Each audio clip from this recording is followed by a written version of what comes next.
Merchant and Jim Lampley.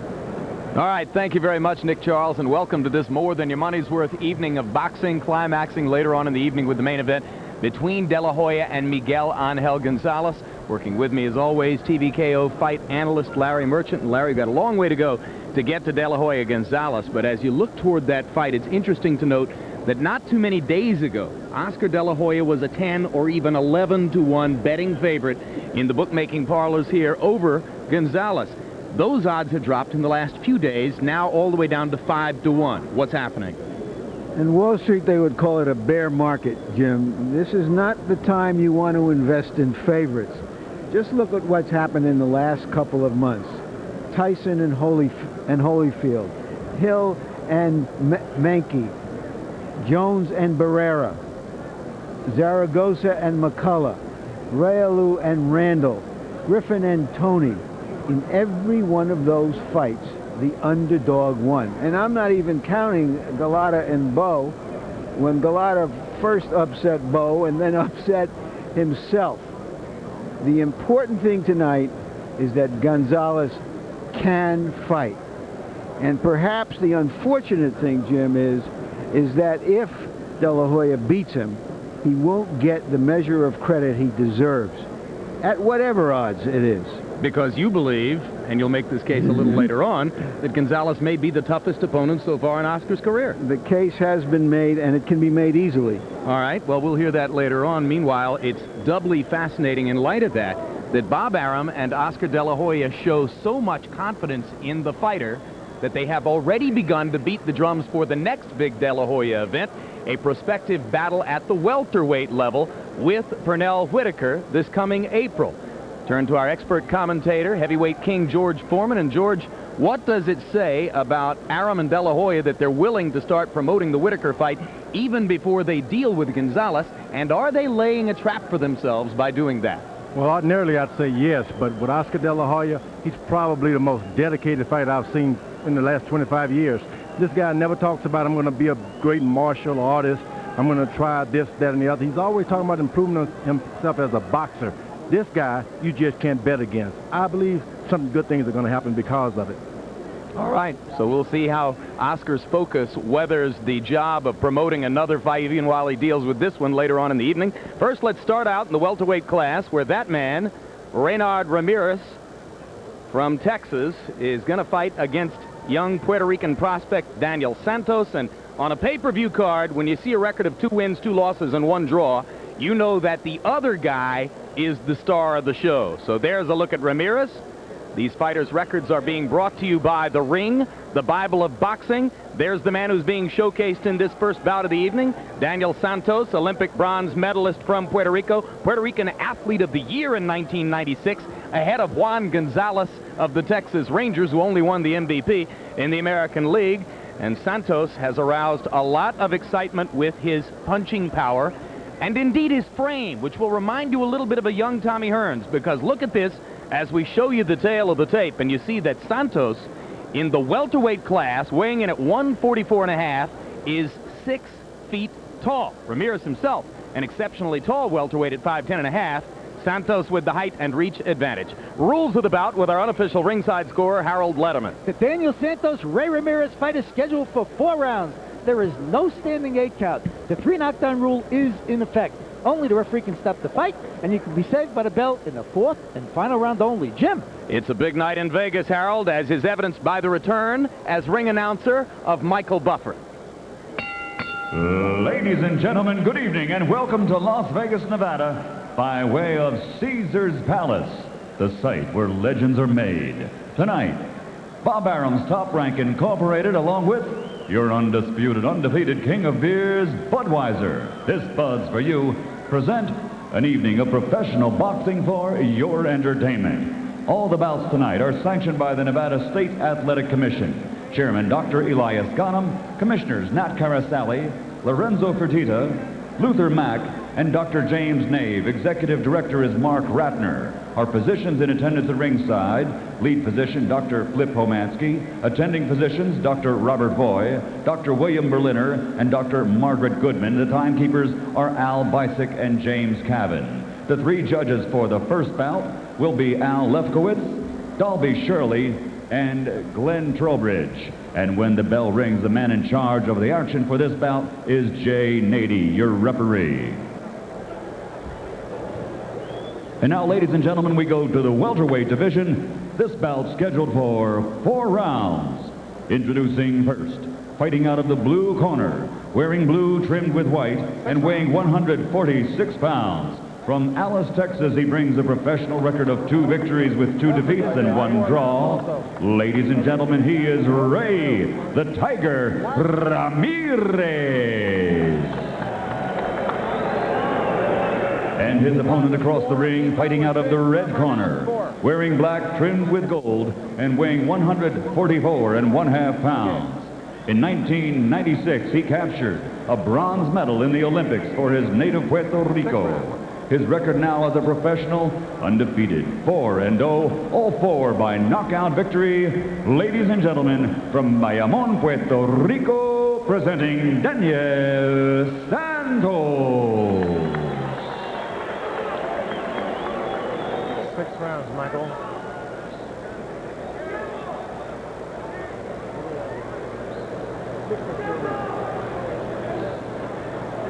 Okay, I gave you instructions in the dressing room. Yeah. What's around? We're on 4 rounds. Right. 4 rounds. Any questions? Want a good, clean fight? Obey my commands. Let's go to work. Good. Ramirez is a full-time farmer in Alice, Texas. He'll have to do some heavy plowing to beat Santos.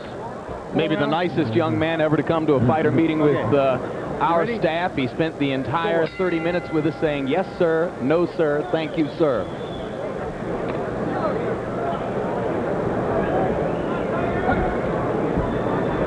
Two southpaws.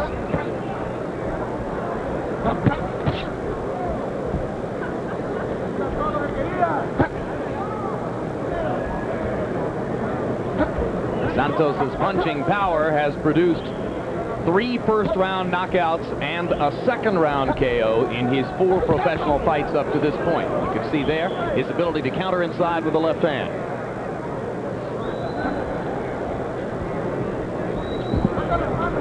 For a southpaw, fighting a conventional fighter is the norm. Fighting another southpaw is as unusual as fighting a southpaw is for a conventional fighter, George.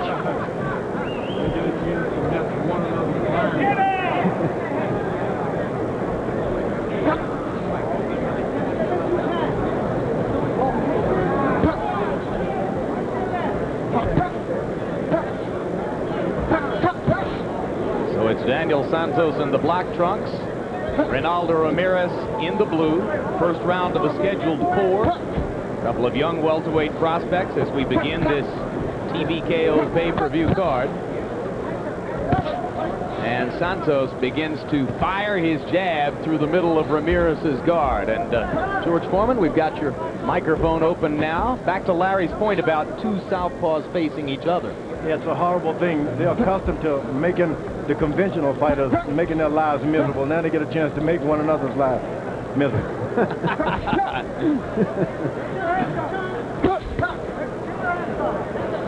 Ramirez landing a short right hand inside. Santos trying to counter with the left, but Ramirez was able to step away. Uppercut by Ramirez. For a guy who's lost 2 fights, he doesn't look too bad in there. You got 4 rounds and you're in with an elusive fighter. Ramirez may be taking a chance trying for an early knockout. Better get in and get you some points and then try to knock out in the last round or so. Santos turning from side to side, but ultimately bringing his feet back to that southpaw stance. Both fighters relatively cautious throughout this first round. And most of the good punches which have landed have been counter shots.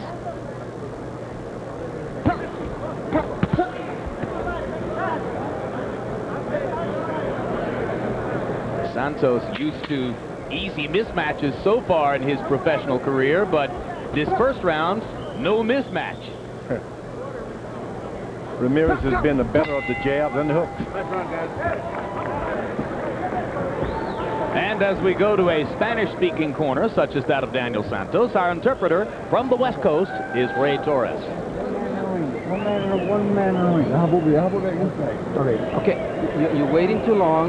You need to keep moving and throw punches. Hit him in the body. Did it hurt? ¿Te duele mucho? Síguele aguantando y trabaja con otro fuerte. Pero eso no tiene problema. The right hand. ¿Le duele las dos? Bueno, no importa. Okay, Ray? What we're going to do, Dad? What we're going to do? What we're going to do? What we're going to do? We're going to take it, okay?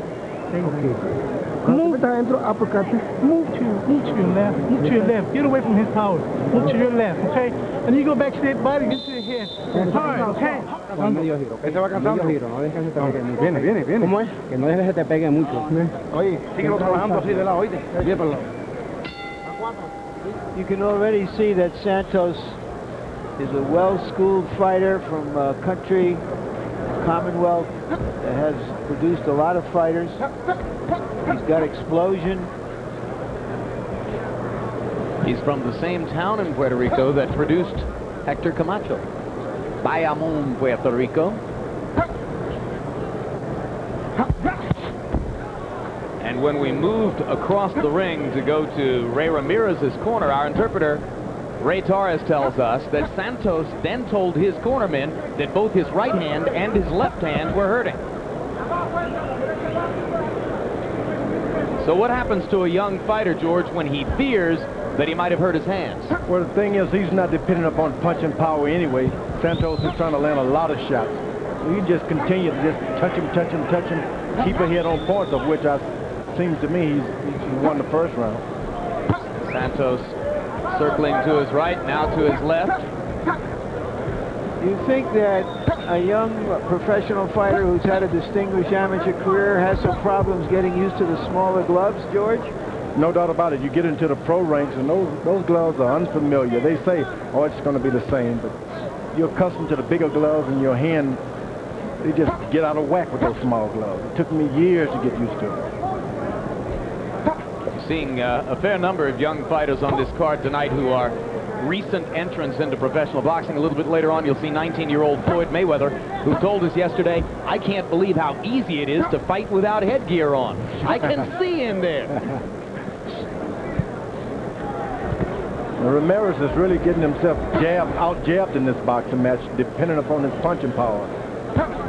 You don't want to do that first night on the big show, in the Big Tent.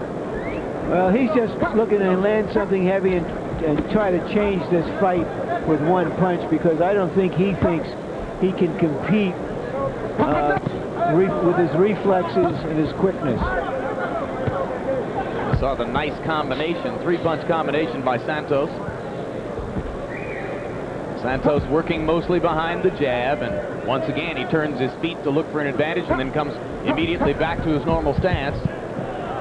Ramirez a little bit more on the defensive in this round than he was in round one, and his punch output going down, although he landed that right uppercut to the chest and backed Santos up. Yeah, he's dependent totally upon his power. You know, it's strange. When I was an Olympic champion, I came out of the Olympics, everyone said, we're going to give you a couple of easy boxing matches and you get to be champ. A couple of times you step in the ring and you wonder, where are the easy matches? So I believe Ramirez may have run into that same thing tonight. It's not an easy business, this boxing business. Santos landing a hard left hand, flush on Ramirez's face. Even when it's easy, it's hard, is what you say. Amen. Well, here's somebody who thinks it's pretty easy so far. Told you, in the next bout, you'll be seeing young Floyd Mayweather, 19 years old, comes from a fabulous boxing pedigree. His father, Floyd, his uncle Roger, right there on the left side of the screen, his other uncle Jeff, all of them decorated professional boxers with long and substantial resumes. And I'll tell you what, Roger's getting a pretty good workout from his nephew right there. Good job with the pads, Raj. Your opponent is coming in with the right uppercut. You must watch that. You got to put more pressure on him and hit him with that left hook. You're going to get him. One more round, you should knock him out. A look at Ramirez as he gets ready to step back in against the celebrated young prospect Daniel Santos. Santos, in his 5th professional bout, goes as far as the 3rd round for the first time.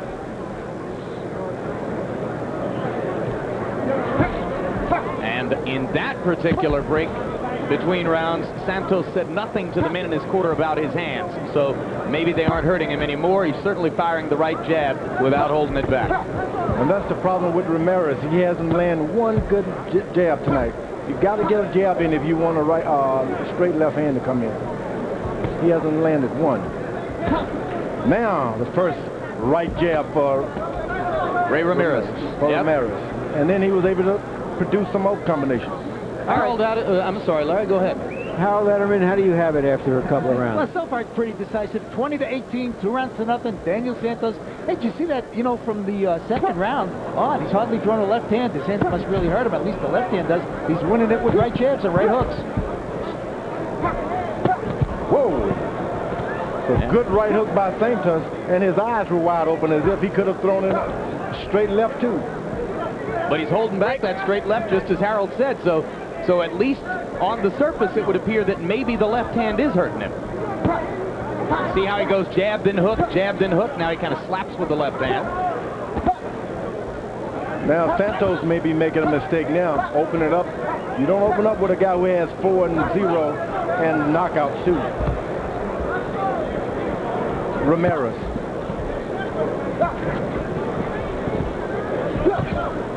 Santos may be counting his chickens before they hatch. Santos with Ramirez against the ropes. Stays with his shoulder turned toward Ramirez and hurts him with a right hook. No left hands. Santos trying to do it all with the right here. Now he finally throws the left. Down goes Ramirez, and Jay Nady has seen enough. Right there, don't move. Stay right there. Virtually a one-handed knockout, George. And that record that Santos has does not go with the ability that he has. Yeah, he comes from an island of welterweights. Trinidad, Rivera. We all remember Benitez.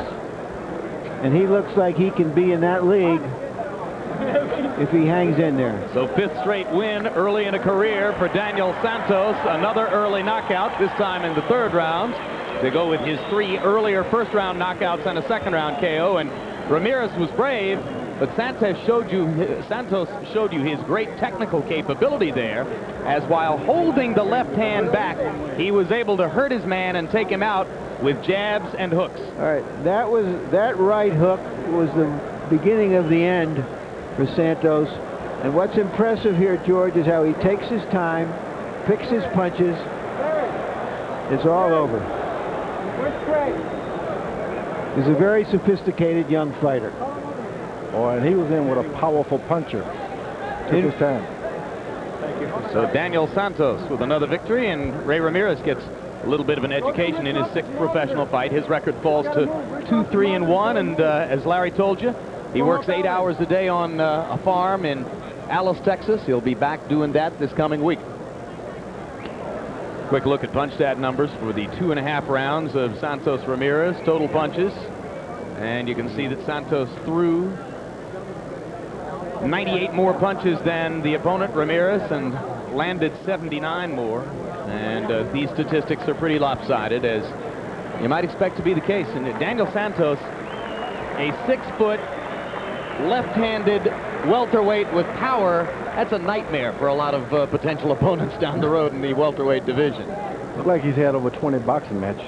Yep. Well, he was terrific as an amateur. Got the bronze medal at the Olympics. Like a seasoned pro. And now let's go to Michael Buffer for the official particulars.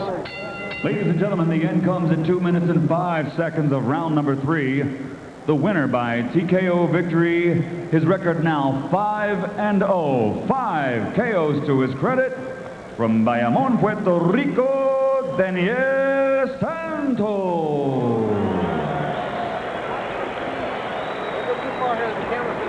All over the world. You'll be seeing him again. Let's go back up to Nick Charles. Well, Jim, as you indicated, Ronaldo Ramirez came to fight. He was very game out there, but Daniel Santos got a lot done proved his speed could get it done from the outside and showed some paralyzing power. He's been fighting professionally less than 6 months. A full night of boxing still ahead, though, and still to come on the card tonight. Fast-talking, hard-punching Olympic medalist Floyd Mayweather takes another step in his young professional career when he takes on Jerry Cooper. Light flyweight champion Michael Carbajal puts his title on the line and his crowd-pleasing, aggressive style on display against unbeaten Mauricio Pastrana of Colombia.